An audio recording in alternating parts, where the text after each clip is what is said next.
Electrode का जो है मान लो एल्युमिनियम है, तो उसके आयंस क्या होंगे, वो क्या हो जाएगा अगर मैं इलेक्ट्रोलाइट के सॉल्यूशन के अंदर, वो आयनाइज हो जाएगा, उसके आयंस बन जाएंगे, तो इलेक्ट्रॉन्स क्या होंगे उसमें से रिलीज हो जाएंगे। एक क्या होता है डोनर होता है, दूसरा क्या होता है एक्सेप्टर होता है। ये आयंस जो निकलेंगे वो दूसरे वाला क्या कर लेगा, एक्सेप्ट कर लेगा ना, जो इलेक्ट्रॉन्स निकलेंगे सॉरी, वो दूसरे वाला क्या कर लेगा, एक्सेप्ट कर लेगा। तो एक वाला पॉजिटिव हो जाता है, दूसरा क्या हो जाता है नेगेटिव हो जाता है। नेगेटिव। इसमें से कुछ कम हो रहा है तो ये धीरे धीरे ये क्या हो जाएगा, पतला हो जाएगा, और धीरे धीरे ये क्या हो जाएगा, मोटा हो हो जाएगा। जाएगा। तो जब वो पतला होता रहता एक टाइम ऐसा आएगा वो बिल्कुल क्या हो जाएगा, खत्म हो जाएगा। तब मैं क्या बोल दूंगा, मेरा सेल क्या हो गया, डेड। तब मेरा सेल क्या हो गया। कुछ रिचार्जेबल सेल्स भी होते हैं, क्या होते हैं रिचार्जेबल सेल, क्या होता है वो दोबारा से प्रोसेस को स्टार्ट करने की क्षमता रहता है। लेकिन हम जो नॉर्मल की बात कर रहे हैं वो डेड सेल कब हो रहा है, दिख रहा है ना, केमिकल एनर्जी जब खत्म हो पा रही है। अभी किसी बच्चे ने बोला chemical energy is converted into,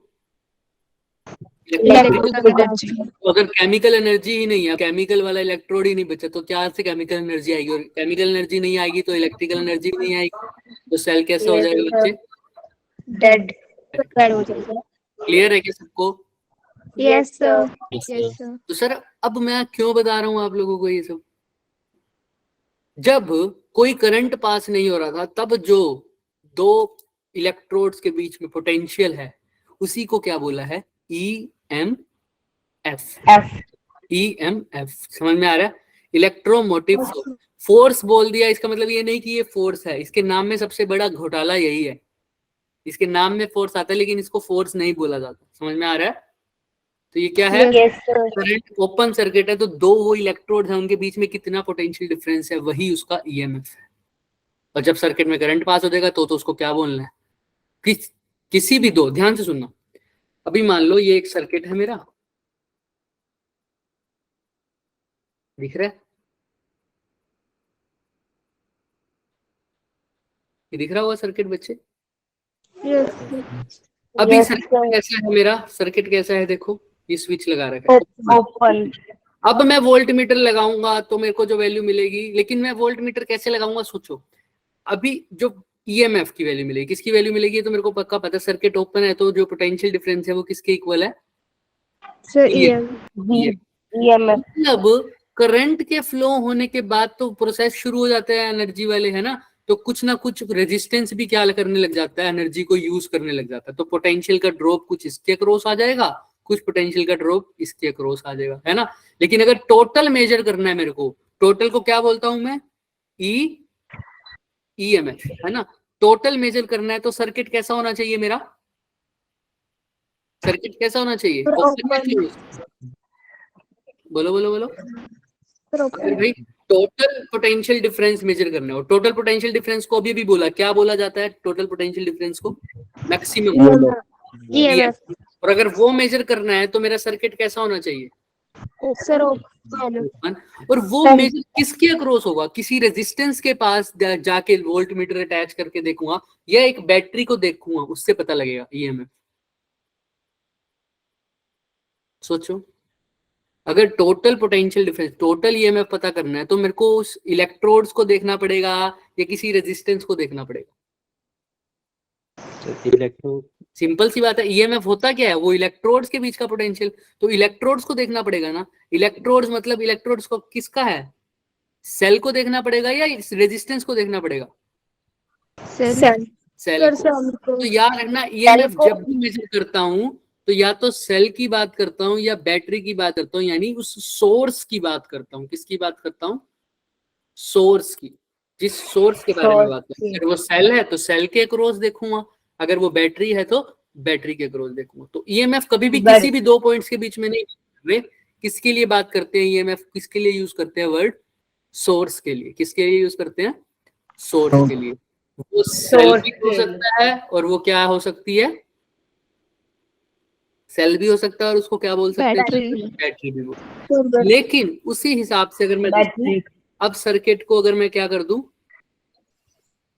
close कर दूं, करंट जा रहा है, अब पोटेंशियल डिफरेंस आ जाएगा। क्या आ जाएगा, पोटेंशियल डिफरेंस। सपोज करो ये 50 वोल्ट 50 वोल्ट था सपोज करो, तो मान लो इसने कितना खा लिया, 26 वोल्ट, इसने कितना खा लिया, 24, तभी तो टोटल कितना आया, 50 वोल्ट है ना, समझ रहे हो, समझ रहे हो, तभी तो कितना आ रहा है 50। तो अब मैं ईएमएफ तो अलग बात होगी, अब मैं पोटेंशियल डिफरेंस मेजर करूंगा, क्योंकि अब 26 और 24 वोल्ट आ गया, यानी करंट सर्किट में क्या आ गया होगा, करंट आ गया होगा, राइट, सर्किट में क्या आ गया होगा, करंट आ गया होगा। और करंट आते ही मैं किस चीज की बात करता हूँ, पोटेंशियल डिफरेंस। अब मैं पोटेंशियल डिफरेंस कहीं पर भी मेजर कर सकता हूँ, चाहे इन दोनों के बीच, चाहे ए और बी के बीच में मेजर कर लूंगा, चाहे बी और सी के बीच में मेजर कर लूंगा, चाहे और रेजिस्टेंस लगा होता इसके साथ तो उनके बीच में भी मेजर कर सकता था। तो ये इससे क्या पता लगा, पोटेंशियल डिफरेंस किसी भी दो पॉइंट्स के बीच में हम चेक कर सकते हैं, करना चाहिए। लेकिन ईएमएफ की बात होगी तो सिर्फ किसकी बात करेंगे हम, सेल्स, यानी क्या वर्ड बोला मैंने उसके लिए, बैटरी, सोर्स, सोर्स। क्लियर है सबको ये बात? Yes sir. पहली बात, ईएमएफ क्या है सर, ओपन सर्किट में जब करंट पास नहीं हो रहा होगा, इलेक्ट्रोड्स के बीच का पोटेंशियल डिफरेंस, जब सर्किट में क्या पास हो रहा होगा, करंट। और ईएमएफ के लिए किसकी बात करूंगा हमेशा, सोर्स की। लेकिन पोटेंशियल डिफरेंस किसी भी दो पॉइंट्स के बीच में बात हो सकती है, राइट? Yes sir. देख लेते हैं। EMF is the maximum potential difference between two, क्या लिखा हुआ है, electrode cell when no current is drawn from the cell, यानी सर्किट कैसा होगा, open. potential difference is the difference of potential between, देखो ध्यान से, any two points in a circuit which is closed। ये इंडिपेंडेंट होता है सर रेजिस्टेंस के सर्किट के, बिल्कुल सर। जब सर्किट ओपन ही होगा तो रेजिस्टेंस चाहे मैं 1000 ओम डाल दूं, चाहे 40 ओम डाल दूं, चाहे 5 ओम डाल दूं, जब करंट ही नहीं जा रहा तो कोई ना कोई सर्किट, कोई रेजिस्टेंस कुछ यूज कर रहा होगा, नो सर। सारा का सारा सोर्स पे डिपेंड करता है। तो बाहर का रेजिस्टेंस कितना भी हो, बाहर का रेजिस्टेंस कितना भी हो, तो it is independent of the resistance of the circuit. लेकिन सर ये तो डिपेंड करता ही है, सपोज कर लो अगर ये R1, ये मान लो पहला मेरा क्या होता है बच्चे, करंट दोनों में जा रहा है I, या ऐसा समझो ये 5 ओम है, ये कितना ओम है बच्चे, ये भी 5 ओम है सपोज कर लो, और बाहर से कितनी वोल्ट दे रहा हूं मैं, 20 वोल्ट। कितनी वोल्ट दे रहा हूँ बच्चे, 20 वोल्ट। तो पता है 5 वाले ने कितनी खाई होगी, 10, और इसने भी कितने खाया होगा, 10। लेकिन अब क्या कर दूं मैं, इसको कर दूं 6 वोल्ट, इसको क्या कर दूं, सॉरी इसको बोल दूं 6 ओम, इसको क्या बोल दूं 5 ओम, तो 5 से अभी भी कितना दे रहा हूं, 20। तो क्या अब ये पहले की तरह 10 वोल्ट खाएगा या 10 वोल्ट से ज्यादा खाएगा, ज्यादा खाएगा। 10 वोल्ट से क्या खाएगा, कम खाएगा। तो इसका मतलब रेजिस्टेंस पर डिपेंड कर रहा है क्या पोटेंशियल डिफरेंस, V की वैल्यू दोनों केस में क्या आती है, क्या 10 वोल्ट आ रही है दोनों केस में, अलग अलग है, डिपेंड कर रहा है, प्रोपोर्शनल है सर। इसने ज्यादा खाया है तो इसका पोटेंशियल डिफरेंस मतलब क्या है, ज्यादा है, इसका पोटेंशियल डिफरेंस कम। तो जिसका रेजिस्टेंस ज्यादा उसका पोटेंशियल डिफरेंस ज्यादा ही है, ज्यादा ही आया है ना। देखो करंट तो दोनों केस में क्या है, सेम, तो V is equal to IR। इस वाले के लिए भी करंट सेम है, इसके लिए भी सेम है, क्योंकि सीरीज में है। तो V किसके डायरेक्टली प्रोपोर्शनल है, अगर I कांस्टेंट है तो रेजिस्टेंस। जिसका रेजिस्टेंस ज्यादा उसका पोटेंशियल डिफरेंस भी ज्यादा। Proportional to resistance between the point. लेकिन ईएमएफ को इससे कोई फर्क नहीं पड़ा, देखो पड़ा है, ईएमएफ तो पहले भी 20 वोल्ट था, अभी भी कितना है, 20 वोल्ट। क्लियर है? Yes sir. It is measured between any two points, लेकिन ईएमएफ हमेशा किस लिए यूज होता है, ड्यू सोर्स के लिए। टर्म किसके लिए यूज होती है, सिर्फ सोर्स के लिए। और वो सोर्स क्या हो सकता है, सेल या फिर बैटरी। अब ये चीज इंपॉर्टेंट है, जब सेल के अभी जो नॉर्मल कंडीशन ले रहे हैं हम, क्या कर रहे हैं, सेल, ये हमारा जो सेल है वो चीजों को चला रहा है या उनसे ले, मतलब सपोज करो हमारा जो सेल है वो, उसको रिमोट में डालता हूं तो वो सेल यूज हो रहा है, या उसको हम ताकत दे रहे हैं अपनी तरफ से? यूज हो रहा है, यूज हो रहा है ना, बोलते हैं डिस्चार्ज हो रहा है सेल। क्या हो रहा है? डिस्चार्ज हो रहा है। डिस्चार्ज। जब भी डिस्चार्ज हो रहा होगा सेल तो धीरे धीरे उसकी ये वाली वैल्यू कम होती जाएगी, पर मतलब ईएमएफ वैल्यू क्या हो जाएगी? पोटेंशियल डिफरेंस में कन्वर्ट हो, मतलब ईएमएफ कम हो रहा है धीरे धीरे धीरे धीरे धीरे धीरे, पोटेंशियल डिफरेंस में कन्वर्ट हो रहा है, ऐसा बोल दो, है ना। धीरे धीरे उसकी एनर्जी क्या हो रही है, ऐसे समझो, कम हो रही है क्योंकि वो यूज हो रहा है। तो हमेशा ईएमएफ अगर यहाँ 20 है, ध्यान सुनना, जो ईएमएफ की वैल्यू है वो हमेशा क्या होगी? ज्यादा होगी किसी भी दो पॉइंट से। फॉर एग्जांपल ये दो पॉइंट है ए और बी, या इक्वल हो सकती है बी और सी। ए और बी में पोटेंशियल डिफरेंस कितना है? देखो ऊपर वाले सर्किट में ए और बी के बीच में पोटेंशियल डिफरेंस कितना है? 10 वोल्ट, 10 वोल्ट। लेकिन ईएमएफ कितना है? 5 ओम, ईएमएफ कितना है? 20 वोल्ट। 20। तो 10 की वैल्यू 20 से क्या है? ज्यादा। कम सर, कम है ना। तो हमेशा ईएमएफ क्या होगा? ज्यादा होगा, यानी पोटेंशियल डिफरेंस कम होगा। पोटेंशियल डिफरेंस किसी भी दो पॉइंट्स के बीच में देख लो, चाहे यहाँ पर देख लो, यहाँ पर कोई वैल्यू आएगी वो हमेशा 20 से तो क्या ही रहेगी सर? कम होगी ना, कम ही आएगी। या टोटल सबको ऐड कर लूं तो मैक्सिमम 20 आ सकती है, या तो इक्वल हो सकती है या कम हो सकती है। ज्यादा हो सकती है क्या? नो सर, हो सकती है। लेकिन कब ये केस कब है? जब क्या होगी सेल? ईएमएफ क्या हो रहा होगा? डिस्चार्ज। डिस्चार्जिंग, मतलब यूज हो रही होगी। लेकिन अगर यूज ना होके होगे, मैं सेल को क्या कर रहा हूँ? चार्ज कर रहा हूँ। सेल को क्या कर रहा हूँ मैं? चार्ज। तो इसका उल्टा हो सकता है, यानी पोटेंशियल डिफरेंस तब बड़ा हो सकता है किससे? ईएमएफ। ये बाद में हम की बात है, लेकिन अभी सिर्फ तुम्हें डिफरेंस पता होना चाहिए, वो मैं बता रहा हूँ। याद रखना, पोटेंशियल डिफरेंस हमेशा छोटा होगा ईएमएफ से, लेकिन कब? जब क्या हो रहा होगा सेल? डिस्चार्ज। सेल चार्ज हो रहा होगा तो पोटेंशियल डिफरेंस क्या हो सकता है? बड़ा हो सकता है। वरना तो क्या ही रहेगा? छोटा रहेगा। छोटा। क्लियर है? चलें आगे। Yes sir. चलो, तो आई थिंक यहाँ तक अब क्लियर है। आ जाते हैं अब क्वेश्चंस पे। रेजिस्टेंस, अब मैं इसमें वो फॉर्मूलेज नहीं बता रहा बच्चे, जैसे ये थे हमारे पास, कहाँ गए? ये इंटरनल रेजिस्टेंस की बात है। जब सीरीज में रेजिस्टेंस लगते हैं, एक किस में लगते हैं? पैरेलल किया भी था, अगर तुम्हें मैं दिखा भी दूं तो। किया नहीं था, मतलब हमने बोला था हम छोड़ देंगे इसको, बाद में करेंगे।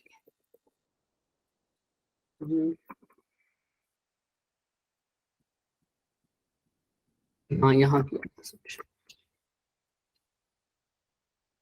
ये दिख रहा था सीरीज कॉम्बिनेशन। तो देखो सीरीज कॉम्बिनेशन में क्या होता है? दो रेजिस्टेंस कैसे अटैच्ड होते हैं बच्चे? सीरीज में। यहाँ पे लगा रखे हैं, किसमें? सीरीज में लगा दिए, R1, R2 और R3। तुम्हें पता है सीरीज में आंसर क्या आता है हमेशा? Resistance R1 plus R2 plus R1 plus R2 plus R3। ये इफेक्टिव रेजिस्टेंस, इसका मतलब समझते हो? अगर इन तीनों रेजिस्टेंस की जगह एक रेजिस्टेंस लगा दूं, काम वो भी वैसा ही करे जैसे वो तीनों मिलके करते थे, उसकी जगह वो सिर्फ कौन काम करे? एक अकेला काम करे। तीनों में क्या हो? सेम हो, तो उसको बोलते हैं इक्विवेलेंट रेजिस्टेंस। क्या बोलते हैं? Equivalent resistance.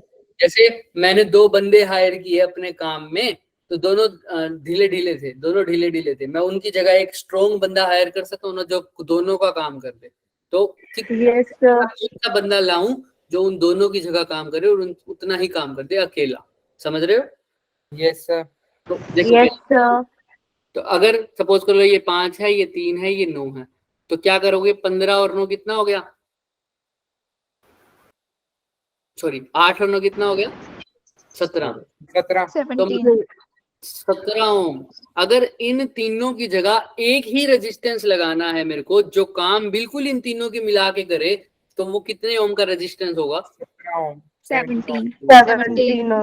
क्लियर है? इसको डराइव नहीं करवाऊंगा, वैसे मैं करवा सकते हैं। देखो क्या करोगे, अगर इनको बैटरी के साथ कनेक्ट कर दिया जाए, तो अगर ये टोटल V है तो इसके क्रॉस कितनी होगी V1, इसके क्रॉस कितनी होगी V1 V2 V3 V2 V3 तो टोटल वोल्टेज किसके इक्वल होती है V1 plus V1 plus V2 plus V2 plus V3 V3, यही होगा ना, yes sir है ना। तो V is equal to V1 plus V2 plus V3। अच्छा V कब है, अब मैं इन सबको हटा के सिर्फ एक रेजिस्टेंस लिखूं, उसका नाम हो गया R इक्विवेलेंट। वोल्टेज तो उसको भी कितनी देगी V। तो अब V1 की जगह क्या लिख सकता हूँ, V is equal to IR से V I1 I1 I1 plus I2 I2 R2 plus I2 और इसके क्रॉस कितना जाएगा, अगर टोटल करंट I है तो I इंटू में इसका resistance IR equivalent R। Sir अब सीरीज में तो करंट क्या होता है सर, सेम। तो I1 I2 I3 की जगह सिंपल क्या लिख सकता हूँ, I लिख दूं क्या, सिर्फ I, yes sir कोई दिक्कत। तो I से I घट गया तो R इक्विवेलेंट इसकी R1 plus R2 plus R3 clear है। yes sir yes sir तो इसको डेरिवेशन हम कर सकते हैं, पर इसका वो अब बच्चों वाले काम होते हैं, राइट। समझते हो ना आप इस बात को, 9th में भी करते थे, yes yes sir sir भी करते थे, और अब क्यों ही करना है। अगर जिसको समझ नहीं आती वो ये चीज याद रख सकता है कि अगर डेरिवेशन भूल जाता है तो वो याद रखे, जो चीज जिसमें डिफरेंट है उसी चीज से शुरुआत करते हैं। जैसे सीरीज में क्या चेंज होता है, potential मैंने देखो शुरुआत अपनी डेरिवेशन की किससे करी है, potential अच्छा अब पैरेलल में किससे करोगे, तुम खुद बता दो। चार्ज तो नहीं होता ना यहाँ पे, किसकी बात करते हैं, करंट की। तो अगर 3 रेजिस्टेंस पैरेलल में हैं तो क्या करोगे, पहले इस टोटल I है तो इसके अक्रॉस क्या होगा I1 I2 I3 V तो है ही, तो क्या लिखोगे I is equal to, I1 I1 plus I2 plus I3 जैसे वहां पर लिखा था V is equal to V1 plus V2 plus V3, यहाँ पर I लिखेंगे क्योंकि यहाँ पर क्या चेंज होता है, करंट। तो I की जगह क्या लिख दोगे, V by R equivalent. R yes equivalent sir sorry, इन सबको हटा के एक रेजिस्टेंस लगाना है जिसका इक्विवेलेंट क्या होगा, R इक्विवेलेंट, और वोल्टेज तो सेम ही रहेगी कितनी, V। yes sir अभी I1 की वैल्यू क्या निकालूंगा, V is equal to IR से, V बाय R1 तो V by R1, V1 bye R1 इसकी V2 by V2 by R2, V3 by. by R लेकिन सर पोटेंशियल तो सेम रहता है, तो जो V1 होगा वही V2 होगा और वही yes sir V3 होगा। V3 हो गया V और V कट जाएगा तो 1 बाय R इक्विवेलेंट आ गया क्या, 1 bye R। R equivalent is equal to 1 by R1 yes sir किसी को कोई डाउट है क्या इसमें, बच्चों वाला काम था। no sir चलो चलते हैं आगे। अब इनको सोल्व कैसे करते हैं वो बहुत इंपॉर्टेंट रहता है। आओ यहाँ से स्टार्ट करते हैं सर, क्या है सर इसकी अप्रोच तो बताओ सर, कैसे सोल्व करेंगे। पहले तो तुम बताओ मेरे को कैसे सोल्व करोगे इसको, ये तो पहला ही स्टोन ब्रिज हाँ, ये तो तुम्हें व्हीटस्टोन ब्रिज दिख ही जाएगा पहला ही। हम कोई आसान सा क्वेश्चन लें, अगर आंसर डाला ही नहीं, माय गॉड। चलो सिंपल तो तुम कर ही लोगे, मुश्किल वाला ही करते हैं। मैंने डाला था वैसे एक आसान तुम्हें, चलो मैं ही डालता हूँ। आओ ये क्वेश्चन है,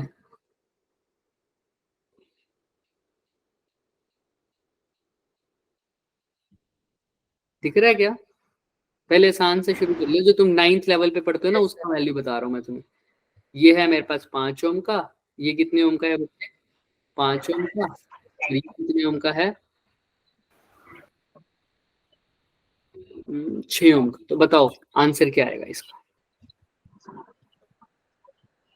चलो ये भी 6 मान लो, और बोलो अब आंसर बता दो क्या आएगा। आसान, सबसे आसान क्वेश्चन है जो, इसके बाद वाले क्वेश्चन तब करेंगे ना जब ये हो जाएंगे। सर 9 सर 9 आ रहा है ना सबका आंसर 9। यस सर छोटे छोटे क्वेश्चन किस लिए करा रहा हूँ, उसका रीजन है। 6 और 6 का करोगे तो आंसर करके पैरेलल करोगे तो क्या आ रहा है, 1 बाय ऐसे निकालोगे क्या आप? 1 by R is equal to 1 by R no sir, 1 by R two, ऐसे निकालोगे? No sir, No, sir. फिर सर R1 ऐसे plus into R1 R1 हाँ, plus R2 अगर वेरी गुड, ऊपर multiply मल्टीप्लाई मल्टीप्लाई और नीचे ऐड।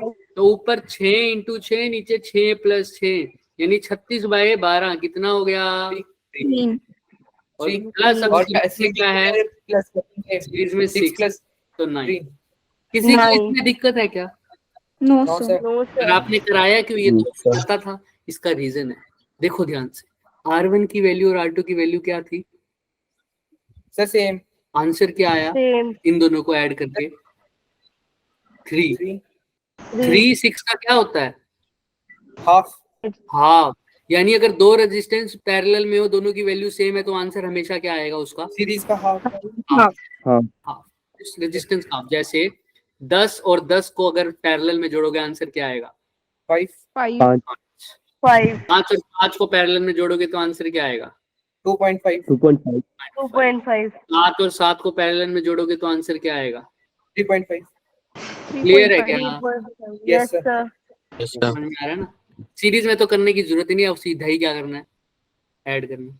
और yes sir और क्या बताना चाहते हो सर? अगर ये R1 ये भी दोम, ये भी दोम, ये भी दोम, ये भी दोम, आंसर क्या आएगा? sir 8 8। 8 को लिख सकता हूँ 2 मल्टीप्लाई बाय यस सर 4। यानी इसमें कितने रेजिस्टेंस थे? 1 2 4। यानी 4 तो हो गए नंबर ऑफ रेजिस्टेंस, और एक रेजिस्टेंस की वैल्यू क्या थी? 2। तो ये तो R की वैल्यू। तो सीरीज में अगर R इक्विवेलेंट निकालने हो, सारे के सारे सेम लगे हों, ऐसे हाँ। ऐसे n रेजिस्टेंस लगे हों, कितने लगे हों? n। तो R को n से क्या कर दो? मल्टीप्लाई। समझ नहीं आई सर? समझ नहीं आई भाई। 5 5 के रेजिस्टेंस लगे हुए हैं 6, तो आंसर क्या आएगा? 5 गुना 30, सॉरी, ठीक है 30। और 4 4 के रेजिस्टेंस लगे हो, 12 रेजिस्टेंस टोटल, तो कितना आंसर आएगा? 12 मल्टीप्लाई 4 कितना? 48 कर भी सकते हो सर? 5 5 के 6 लगाना, कौन कौन से 5 5 के 6 लगोगे तो 5 5 5 5 10 15 20 25 30 कर लोगे क्या? yes sir सीरीज में अगर सेम रेजिस्टेंस हो, कितने ही लगा दो तो फॉर्मूला क्या बन जाएगा? n multiply R R. R R क्या है सर? एक रेजिस्टेंस की वैल्यू। क्लियर है? yes sir सर तो इसीलिए ये करवाया था। छोटी छोटी बातें हैं, पर छोटी मगर मोटी बातें, समझ रहे हो? नेक्स्ट, अगर ये दो, ये दो, ये दो, ये दो, तो बताओ आंसर क्या? अब आंसर दो।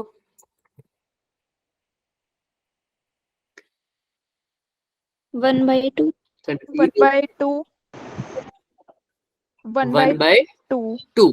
देखते हैं, आओ देखते हैं सर कैसे करते हैं। 1 by R equivalent is equal to 1 by 2 plus 1 by 2 plus 1 by 2 plus 1 by 2 आएगा तो क्या आ जाएगा? 1 by R equivalent is equal to 1 2 3 4 4 by 4 plus 2 4 by यानी 2 2, यानी आर इक्विवेलेंट क्या आ जाएगा? 1 बाय 2 भाई 1 बाय आर अगर 2 है तो आर इक्विवेलेंट क्या आएगा? 1 बाय 2। पर मैं इसको कहता हूँ 1 बाय 2 नहीं लिखूंगा, मैं इसको लिखूंगा आर इक्विवेलेंट को मैं काटूंगा नहीं। देखो ध्यान से, क्यों नहीं कटवा रहे? आंसर यही आएगा ना 4 by 2। Yes sir R equivalent क्या हो जाएगा? 2 बाय 2 बाई 4 2 क्या थी? हर एक रेजिस्टेंस की वैल्यू, और 4 क्या थे? Number of number resistance. of R equivalent यहाँ पर क्या आ जाएगा? R by N. R लेकिन by N। याद रखना, हर रेजिस्टेंस की वैल्यू चाहे सीरीज में चाहे पैरेलल में, ये फॉर्मूले तभी वैलिड है जब हर रेजिस्टेंस क्या हो? सेम तो उसमें आर मल्टीप्लाई बाय एन, इसमें R divided by N। Clear है क्या? यस सर यस सर आओ फिर यस सर सर 4 4 4 4 के ओम के 12 रेजिस्टेंस है, बताओ।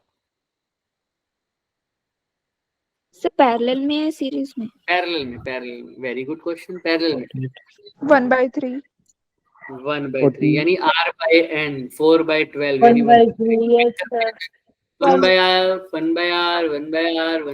12 लगा दूं ऐसे तो क्या आ जाएगा 12/4 तो R इक्विवेलेंट आ जाएगा 4/12 1/3 क्लियर है क्या सबको?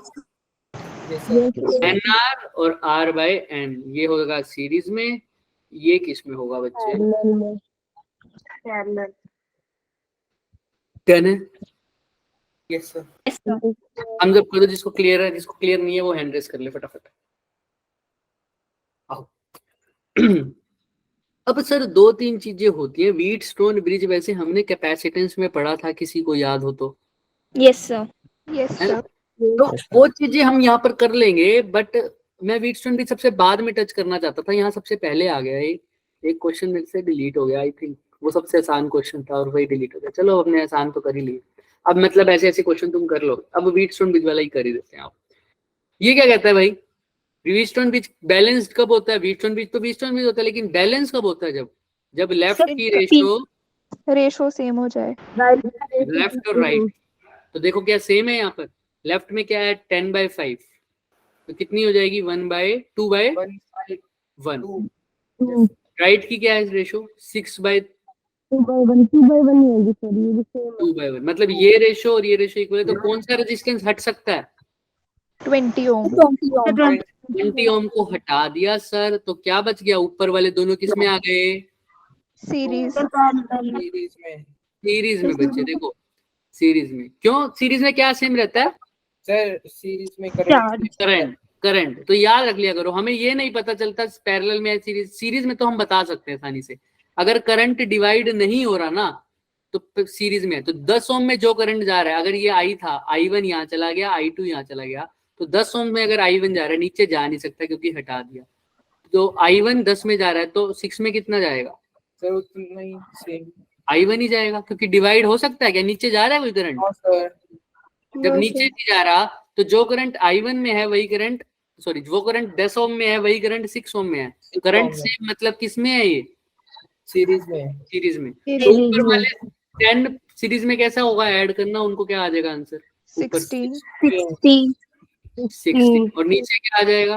8 16 to 8 सर, दो रेजिस्टेंस हो, ऊपर मल्टीप्लाई, नीचे ऐड। 16 to 8 कर लेंगे क्या? Yes sir. डिवाइडेड बाय 24 कर लोगे अब? Yes sir. कर लो आगे सोल्व। 16/3 डन है क्या?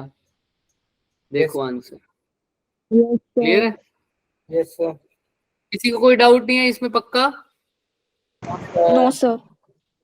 ये क्वेश्चन आ जाए तो कैसे करें? एक छोटा सा क्वेश्चन है, मेरे को याद दिलाना, मैं तुम्हें PDF टाइप भेजूंगा जिसके अंदर वो क्वेश्चन है नॉर्मल है ना, रेजिस्टेंस के बहुत नॉर्मल, ताकि उसकी भी प्रैक्टिस बनती रहे। पर ये क्वेश्चन आ जाए तो क्या करें सर? ऐसा क्वेश्चन आ जाए तो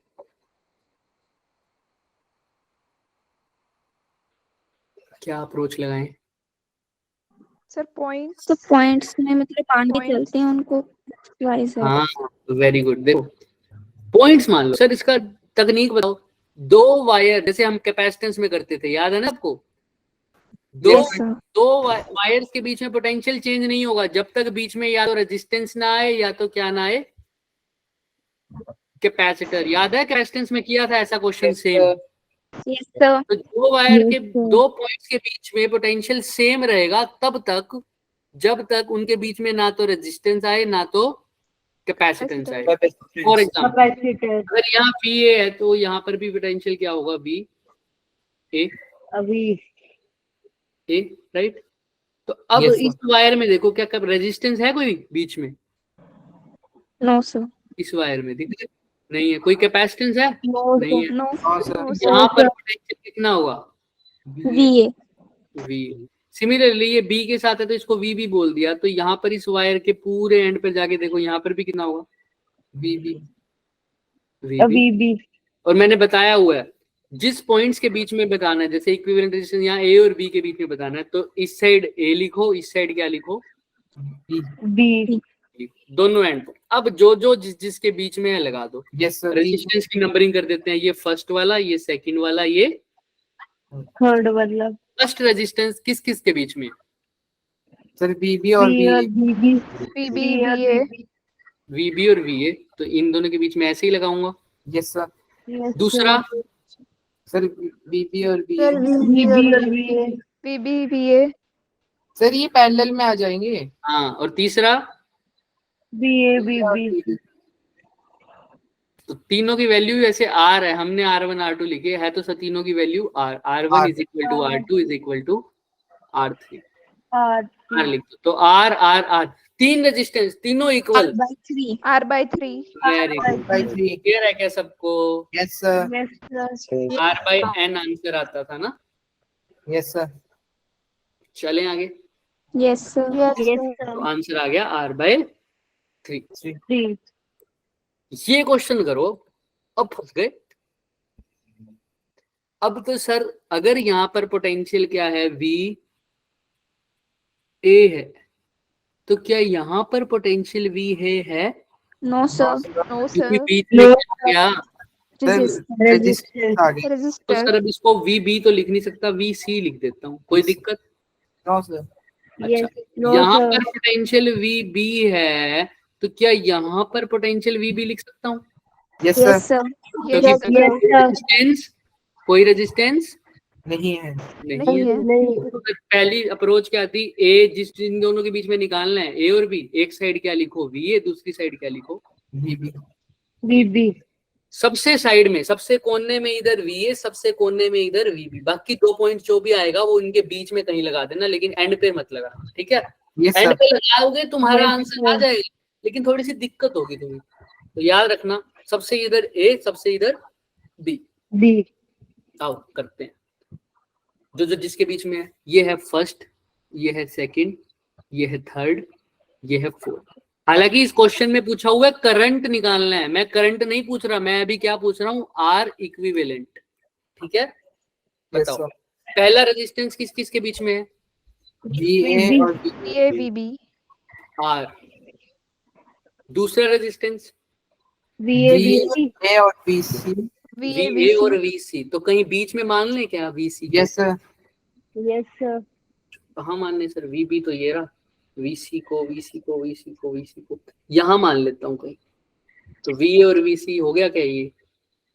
यस सर। ठीक है, और बोलो तीसरा। BB और VB VC तो VC ये रहा, VB ये रहा, तो एक पॉइंट यहाँ लगाया, एक पॉइंट यहाँ लगाया, इनके बीच में क्या लगा दूं, एक रेजिस्टेंस। कोई दिक्कत क्या? ये क्या हो गया VC, ठीक। ये भी R हो गया। अब हो गए चौथा रेजिस्टेंस। VC बीबी। तो पहला, इससे पहले वाला भी VC और VB में था, ये भी VC और VB में। अच्छा, तो ऐसा लगा दे क्या? Yes, sir. देख, कोई दिक्कत? No, sir. अप्रोच क्या है ऐसे सर्किट में सर? ऐसे सर्किट में अप्रोच होती है, सिंपलेस्ट पार्ट ढूंढो, सिंपलेस्ट जो तुम्हें सीधा नजर आ रहा है, सर ये सीरीज में है या ये पैरेलल में, सीधा मुझे नजर आ रहा है, तुम्हें नजर में आ रहा है Yes, sir. क्या? सब BC और BB वेरी गुड। देखो पैरेलल की BC निशानी क्या है, दोनों के बीच में पॉइंट्स क्या होने चाहिए, बिल्कुल सेम same। तो देखो ये वाला रेजिस्टेंस इसके बीच में है VC और VB, और इससे नीचे वाला भी किसके बीच में है, VC और VB। बीबी। तो यानी ये वाला और ये वाला आपस में कैसे हैं? पैरेलल पैरेलल में। तो पैरेलल में एक R, दूसरा R/2।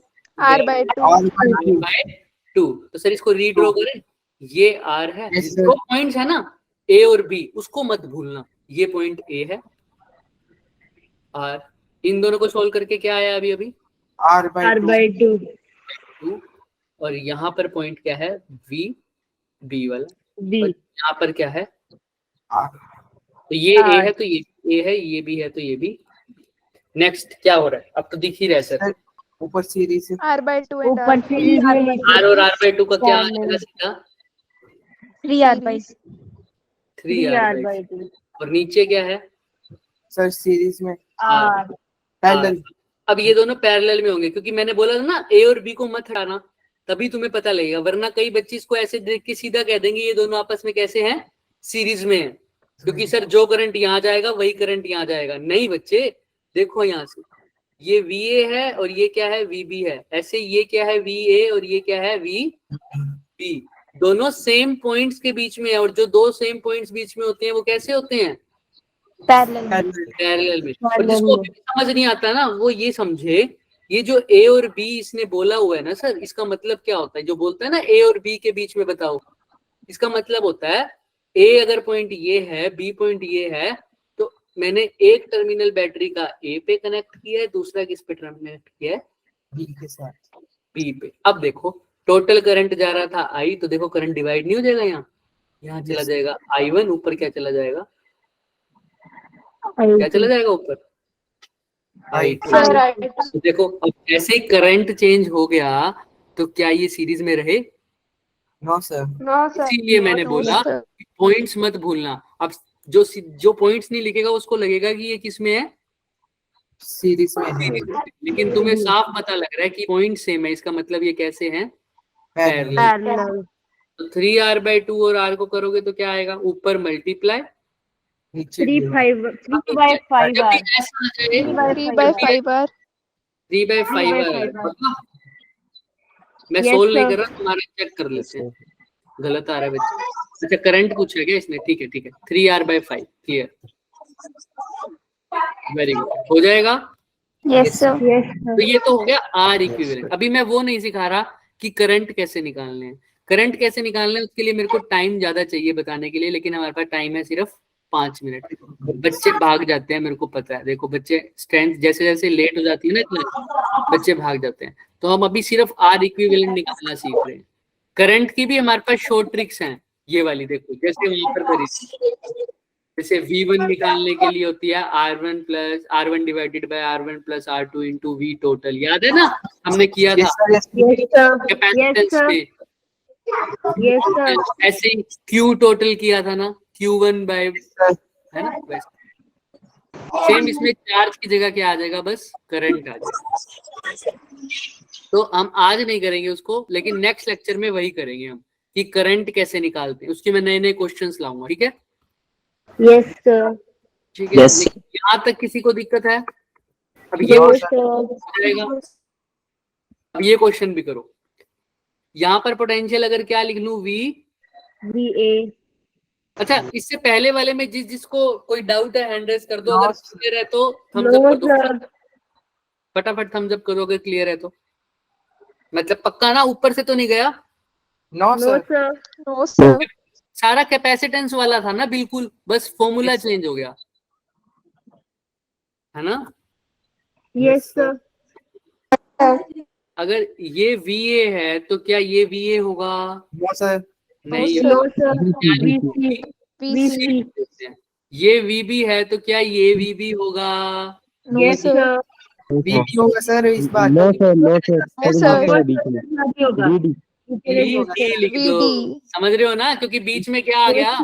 Resistance register. अभी एंड पे क्या लिखूंगा इधर? VA और VB। VB।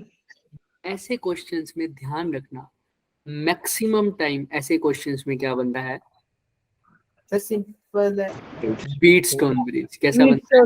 हमने मैक्सिमम क्वेश्चंस में, हमेशा नहीं कह रहा, मैक्सिमम क्वेश्चंस में। पर अभी चेक करते हैं, आओ जैसा भी तुमने लगाना है तुम वैसा लगाओ। पहला रेजिस्टेंस, दूसरा रेजिस्टेंस, तीसरा रेजिस्टेंस, चौथा रेजिस्टेंस और पांचवा रेजिस्टेंस। पहला किसके बीच में है? VA और VD तो VD यहाँ लिख लूं क्या? यस सर, ऊपर ही लिखता हूँ ना, तो VA और VD हमेशा की तरह। Next VD VC। VA और VC। VD और VC। C कुछ नहीं दिख रहा तो C कहीं पर भी लिख सकता हूँ, लेकिन मैं A और B के बीच में नहीं लिखना चाहता क्योंकि C और B के बीच में कुछ है। हाँ है, तो मैं C अगर यहाँ लिख दूं तो कोई दिक्कत है? No sir, no sir. क्यों? मेरे दिमाग में अभी है ना कि ऐसे ऐसे क्वेश्चन ज्यादातर क्या बनते हैं? बीटस्टोन ब्रिज। तुम VC यहाँ लिख देते तो भी कुछ गलत नहीं होता। नहीं होना। लिख के दिखा देंगे, वो भी तुम्हें दिखा देंगे, पर तुम्हें पहचानना नहीं जाएगा बस। अच्छा D, अब तीसरा क्वेश्चन इनके V और C और D के बीच में था, लगा दिया। तीसरा VD VB VD और VB। VD era VB era, यही है क्या? Yes sir. और VA चौथा BC VABC लगा दिया क्या? पांचवा पांचवा बी ए और बी सी। BC ए और बी सी तो लगा दिया हमने, चौथा गलत लगा दिया क्या? चौथा किस चौथा बीच में? हाँ सर, बी सी और वी बी के बीच में आएगा। जैसे बोला था वैसे बोला मैंने, तो बी सी और वी बी। क्लियर है? ये चौथा है। हाँ, सर, ये था पांचवा। अब देखो बीच लेफ्ट वाले साइड की रेशियो क्या आ रही है? 1 Same. रेशियो। सर राइट की क्या आ रही है? 1 सर रेशियो 1। पहले तो बीच वाला रेजिस्टेंस क्या हो जाएगा? खत्म। कट हो जाएगा। यस सर, ये ऊपर वाले दो, कंबाइन करके बना देने। हाँ ऊपर वाले दो किस में आ जाएंगे? सीरीज सीरीज में। तो आर और आर का सीरीज क्या हो जाएगा? 2R 2R। ऐसे ही नीचे वाले का क्या आएगा? 2R 2R। मैं पॉइंट्स को नहीं भूल रहा, यहाँ A है तो यहाँ क्या है? B B। तो देखो अब ये दोनों किस में आपस में? पैरेलल। पैरेलल Points 2R और 2R parallel. R R simple, R। Half हो जाएगा ना, हाफ। यस सर, सर तो क्लियर है क्या? देखो R आ गया answer. Yes sir. Yes sir, किसी को कोई डाउट? नो सर, मैं कह रहा था कि मैं C यहाँ लगा दूं तो भी कोई दिक्कत नहीं होती वैसे तो, है ना? C यहाँ लगा देता तो भी कोई दिक्कत नहीं थी। A D तुम पहचान ना पाते, बस यहाँ पर मेरे पास है नहीं, यहाँ पर V A V C V D और यहाँ पर क्या होता मेरा V B। ऐसा ही कह रहे थे ना? बस पहचानने में तुम्हें दिक्कत होती। फिर एक रेजिस्टेंस यहाँ था, एक रेजिस्टेंस यहाँ था, एक रेजिस्टेंस ए और बी के बीच में तो कोई रेजिस्टेंस था ही नहीं ना, सी और डी के बीच में लगा दिया, यस और सर। डी और बी के बीच में, डी और बी के बीच में, यानी यहाँ आर आर आर और 5 थे ना? 4 ही थे, 1 2 3, एक और था बी सी और वी बी के बीच में। बी और सी के बीच, बी और सी के बीच। तो देखो अब पहचानने में दिक्कत हो रही है क्या? नो देखो अब यहाँ पर थोड़ा सा दिक्कत सा लग रहा है। यस सर, अब Yes, sir. यारी सर्किट कहाँ से स्टार्ट करूं? पर मेरे को इतना समझ में आ रहा है सर कि जो यहाँ पर करंट जा रहा होगा वही करंट इधर जा यहाँ पे जा रहा हूँ। अब यहाँ पर मेरे को थोड़ी सी दिक्कत होती है। देखो देखो आर और आर को मैं सीधा लिख सकता हूँ वैसे तो 2R तो 2R और R अगर पैरेलल में करूँ तो क्या आएगा? ऊपर मल्टीप्लाई, नीचे डिवाइड। प्लस तो 2R square divided by 3R, तो 2R bye 2/3R 3, 2R bye 3। अब मेरे को अगर अब यहाँ पर मैं कंफ्यूज हो जाऊंगा, मेरे को ये अगर सीरीज में लगेंगे R और 2R बाय 3 करूंगा तो देखना आंसर क्या आ रहा है, बताओ। 5R/3 5R/3 कंफ्यूज हो गए ना?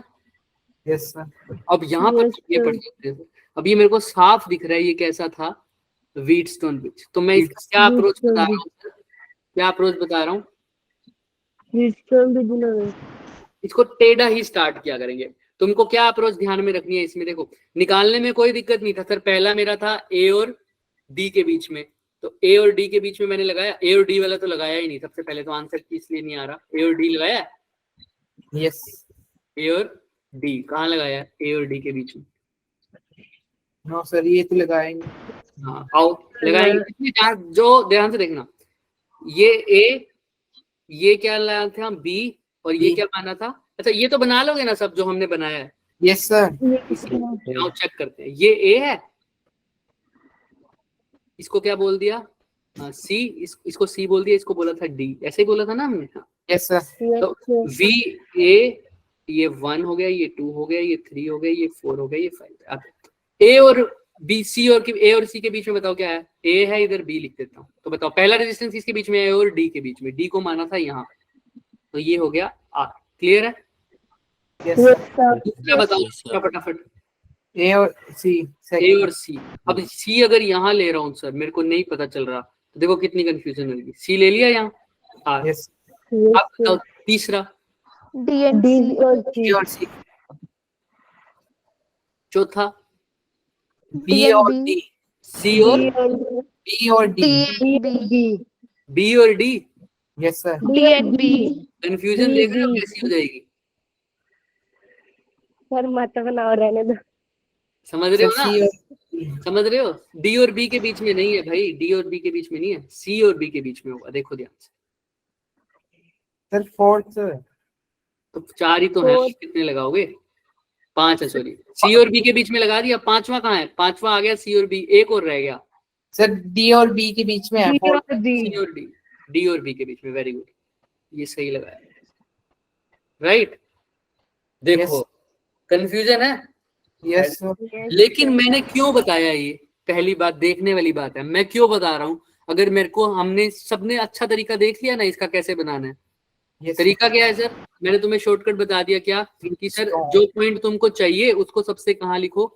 एंड पे। एंड Front में एक पॉइंट ऊपर डाल दो, ऊपर चाहे सी डाल दो, चाहे ऊपर क्या डाल दो, डी डाल दो, उससे कोई फर्क D डाल दो। नहीं पड़ेगा। नहीं चाहे ऊपर पड़ता। सी लिखो चाहे नीचे डी लिखो, लेकिन ऊपर नीचे लिखो तो क्योंकि तुम्हें पता है लगभग लगभग क्या बनेगा, व्हीट स्टोन। Wheatstone bridge।